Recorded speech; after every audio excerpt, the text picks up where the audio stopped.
Yeah. So let me ask you one thing on this. So like what you're saying is like a movie like American Pie, which would appeal to the 18 to 25, if it didn't have the level of marketing that it had, do you think it would just kind of die, or do you think? Yes. You cannot get to that audience without a high level of marketing. Okay. Did you have a question? Okay. Other questions? Yes. I'm just curious. You mentioned that in your development or your search process, you have like a 30-page rule. Who's doing your reading? Who are those people?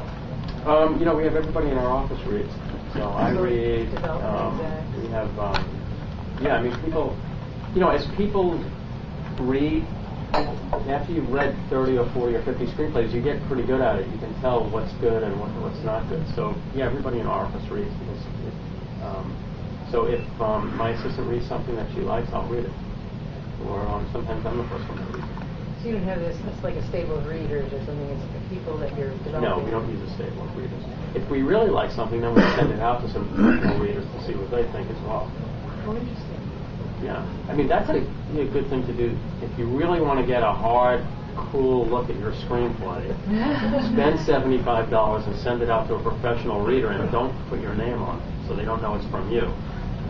Say, hey, we're interested in making this movie. What do you think about it? And you got to have a tough skin, because some of the screenplays that we love come back and they get creamed. It's called coverage. I'm sure you all know that. They get creamed in the coverage. So just a good example is Capote. So Capote came to our office with Phil Hoffman in our office, trying to talk us into do this movie. And we had read the screenplay, which we really liked. It was a good screenplay. But there was a competing screenplay at Warner Brothers that was in production.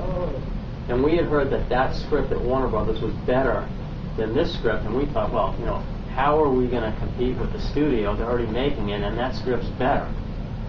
Well, sent it out for coverage, and the coverage on Capote came back mediocre, which is the same thing with the coverage that came back on Crash when it came to our office. Both of those went on to win the Oscar for Best Screenplay. So, you've got to take the coverage with a grain of salt. Wow. Yeah. The point is, maybe there's better things to do with $75. So that could be. But if you can't... one thing that we look at, because everybody has a different opinion on screenplays, and there's not one person that's right, it's just a person's opinion. If several people say the same thing, there's usually a problem. If several people say, well, this character just isn't doing it, then there's probably a problem with that character. So if you have a few people that you read it, or get a couple of pieces of coverage, and you can pick out this thing that they both say that's the same, that's something that should be fixed on your screenplay.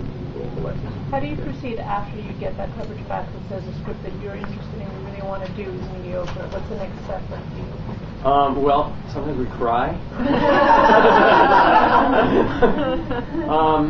It depends. If we all really like it, we'll plow through and do it, or we'll send it out for additional coverage to see what that guy says, and then we'll try to fix the stuff that they both say is wrong with it. The coverage guys aren't, right all the time. In fact, they're wrong. They're wrong most of the time. But what you can get out of the coverage, if you get by all the other stuff, is some constructive advice, which they usually write about flaws that are in the screenplay. Yeah, usually you can tell. You can tell if they're on or if they're off.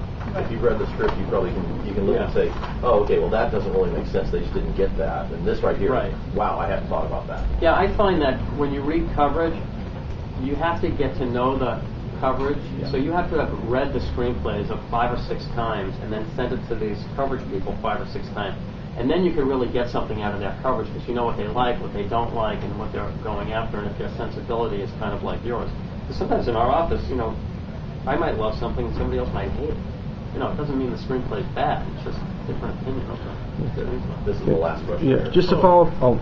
Okay. Okay. 2 questions. Go ahead. Just to follow up on the coverage that was mediocre for Crash and and Capote.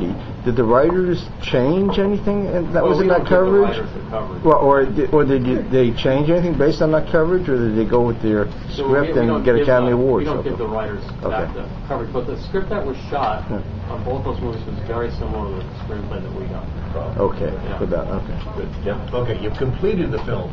Do you go through a screening process of a preview audience? Yes.